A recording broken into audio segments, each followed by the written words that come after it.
Skors dicabut. Baik, untuk melanjutkan agenda sidang hari ini yaitu pembuktian ahli, pihak penggugat apakah telah siap dengan ahlinya? Siap Yang Mulia. Baik, silakan dihadirkan. Saudara ahli dipersilakan memasuki ruang persidangan.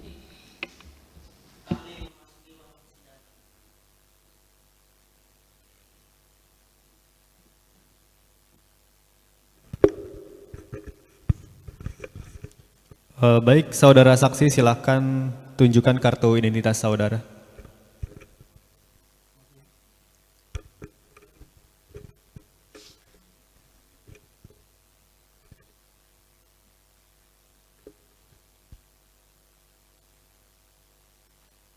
Baik, dipersilakan untuk duduk kembali.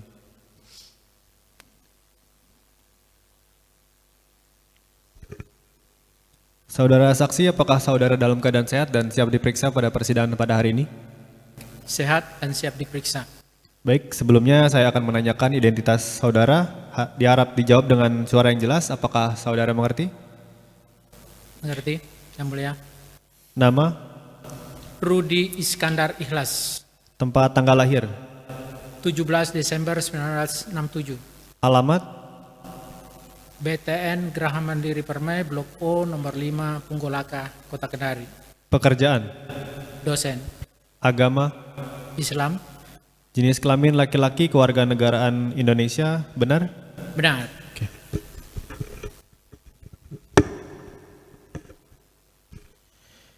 Baik, sebelum saudara memberikan keterangan, saya akan mengangkat sumpah saudara. Apakah saudara bersedia?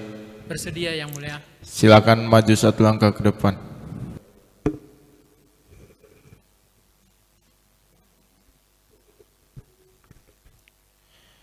Bismillahirrahmanirrahim. Demi Allah saya bersumpah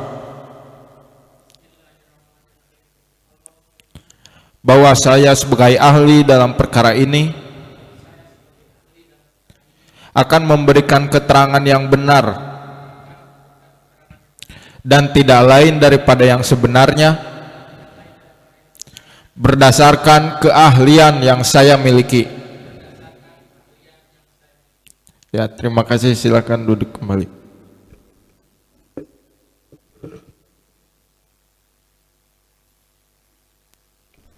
Baik, untuk saudara ahli, apakah saudara tahu alasan saudara dipanggil ke persidangan pada hari ini?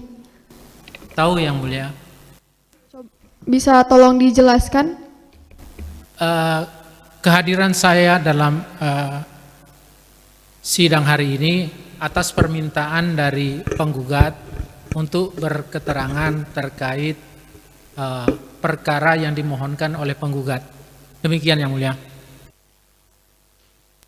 Apakah pihak penggugat ada pertanyaan yang akan diberikan kepada ahli? Ya, Yang Mulia. Ya, dipersilakan. Baik, terima kasih Yang Mulia. Saudara ahli, bagaimana jika PNS tersebut menyampaikan izin tidak masuk kerjanya secara elektronik atau dikirim via email, dikarenakan adanya keadaan yang mendesak? Baik, kalau sifatnya yang mendesak, ya itu bisa jadi sepanjang pesannya bisa disampaikan, tapi harus diperjelas yang dimaksud mendesak di situ seperti apa begitu. Jika keadaan mendesaknya itu karena stroke ringan yang tidak bisa berkirim via tulisan, bagaimana? Ya, kalau si yang bersangkutan, si calon terperiksa ini stroke ringan, artinya penyampaiannya itu bisa mungkin lewat orang lain atau orang kerabat terdekatnya begitu. Tapi ingat bahwasanya kalau ada term waktu dia tidak masuk kerja itu lama, misalnya lebih dari 10 hari, ya itu kan bisa disampaikan secara tertulis juga. Artinya dibuatkan oleh keluarga terdekat atau ajudannya atau apa begitu ya. Nah, baru disampaikan ke instansinya atau si pemanggil begitu. Ya, karena apa?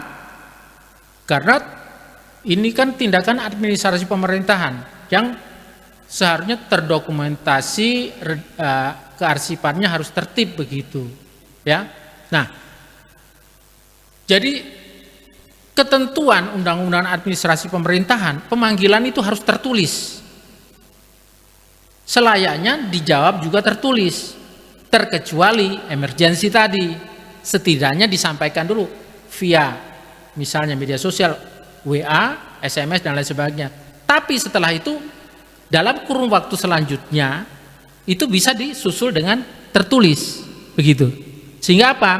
Itu semuanya kesannya, misalnya macam tadi itu, tertulis pemanggilannya. Itu agar bisa dilihat kelayakannya nanti begitu. Demikian juga balasannya, kelayakannya juga bisa dipertanggungjawabkan. Demikian. Baik. Lalu apa akibat penerbitan surat inspektur provinsi yang dalam pemeriksaannya tidak berupa tim pemeriksa? Ya.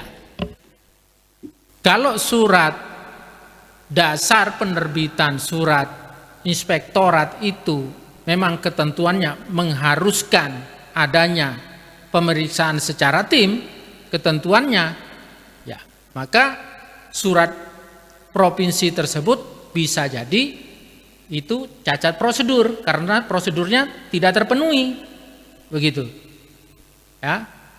Jadi ketidaksahan sebuah surat inspektorat itu merupakan keputusan tata usaha negara, atau keabsahannya itu bisa diukur dari 3 aspek: cacat wewenang, cacat prosedur, cacat substantif, begitu, sesuai Undang-Undang Administrasi Pemerintahan. Demikian. Baik, saudara ahli, apakah sah suatu pemeriksaan disiplin kerja jika yang diperiksa bukanlah PNS yang melanggar disiplin kerjanya langsung, sedangkan PNS yang bersangkutan juga tidak pernah menerima surat panggilan apapun terkait pemeriksaan tersebut? Terima kasih. Ya, baik. Jadi untuk pendapat tersebut, ya kita harus dalami secara mendalam ya. Karena apa? Persidangan kita hari ini adalah mencari kebenaran material, sehingga kita mencari kebenaran yang sifatnya substantif. Nah, ketika ada misalnya potensi atau indikasi awal bahwasanya ada cacat dalam pemeriksaan itu, misalnya yang bersangkutan, yang diperiksa oleh yang bersangkutan itu, apakah cara-cara tersebut cara-cara yang dilegalkan menurut aturan yang ada? Begitu. Baik, cukup yang mulia. Baik. Untuk pihak tergugat, apakah ada pertanyaan yang akan diberikan kepada saudara ahli? Ada yang mulia. Dipersilahkan. Baik, terima kasih yang mulia. Saudara ahli, apa dampak jika surat izin PNS yang tidak masuk kerja ternyata tidak pernah sampai pada atasan? Sepanjang izin tersebut sudah memenuhi cara-cara yang layak dan patut, maka itu sah. Nah, layak dan patut itu seperti apa? Misalnya, yang bersangkutan menyampaikan izinnya secara tertulis, kemudian disampaikan pada pejabat, pada pegawai instansi yang bersangkutan, tetapi tidak dilanjutkan kepada atasan misalnya. Nah, itu yang bersangkutan tidak bisa disalahkan karena prosedurnya sudah dipenuhi, suratnya tertulis, begitu. Ya. Lain hal kalau ya dengan alasan emergensi kemudian disampaikan via SMS dan tidak ada term waktu untuk melakukan persuratan secara tertulis, begitu.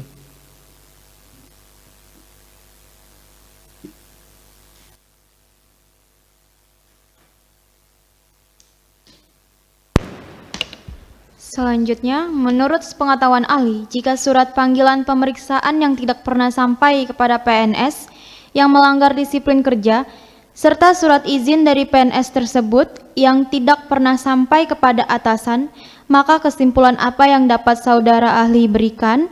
Kalau untuk menyatakan sebuah keputusan tata usaha negara sah atau tidak semata-mata dilihat dari satu aspek saja. Sekali lagi, kita tidak mencari kebenaran formal di sini, tetapi kita mencari kebenaran material. Sehingga harus ditinjau dari segala aspek menurut saya. Jadi itu mungkin hanya salah satu aspek saja. Baik, kalau hanya menjawab satu aspek tadi saja saya jelas, kalau menurut saya ya tidak sah. Tidak sahnya apa? Prosedurnya tidak sesuai prosedur, begitu. Tapi kan harus ada 3 aspek yang dilihat. Baik, dari pihak penggugat, apakah ada yang ingin ditanyakan lagi kepada saudara ahli? Tidak yang mulia, cukup. Bagaimana dengan pihak tergugat? Baik, cukup yang mulia. Baik, untuk sementara keterangan ahli kami anggap cukup. Apabila dibutuhkan keterangan lagi, apakah ahli bersedia untuk datang ke persidangan? Bersedia yang mulia. Baik, untuk saudara ahli silakan maju ke depan untuk mengambil kartu identitas. Ya.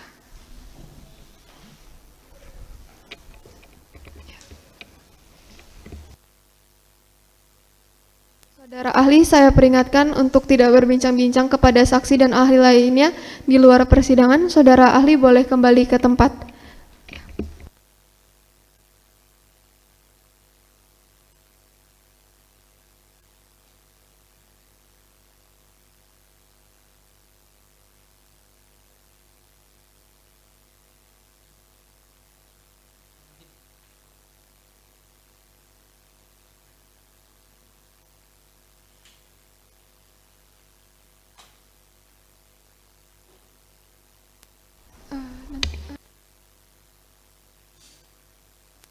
Baik, untuk pihak tergugat, apakah akan menghadirkan ahli?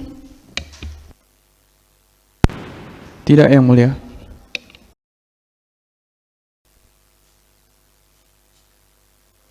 Dikarenakan agenda pada hari ini telah selesai, maka agenda sidang selanjutnya adalah pembacaan kesimpulan oleh kedua belah pihak.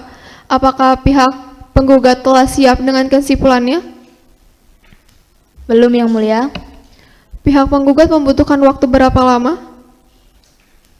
Kami membutuhkan waktu sekitar 7 hari ke depan yang mulia. Bagaimana dengan pihak tergugat? Kami juga membutuhkan waktu sekitar 7 hari ke depan yang mulia.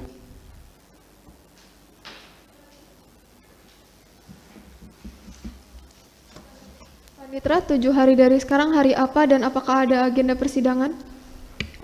Untuk 7 hari ke depan ada pada hari Selasa 18 November dan di hari tersebut tidak ada agenda persidangan yang mulia. Baik, karena para pihak telah hadir di hari ini, maka tidak perlu lagi dilakukan pemanggilan karena pemberitahuan ini adalah pemanggilan resmi di persidangan. Persidangan pada hari ini ditunda.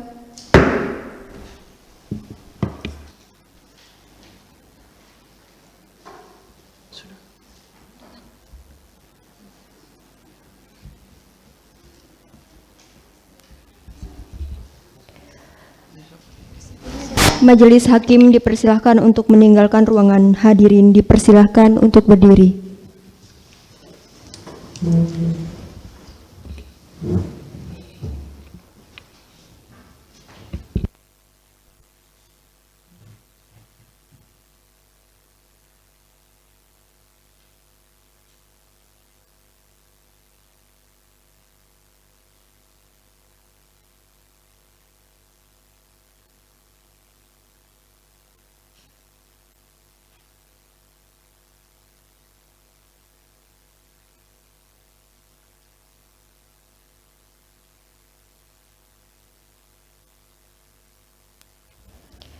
Para pihak dipersilahkan untuk meninggalkan persidangan.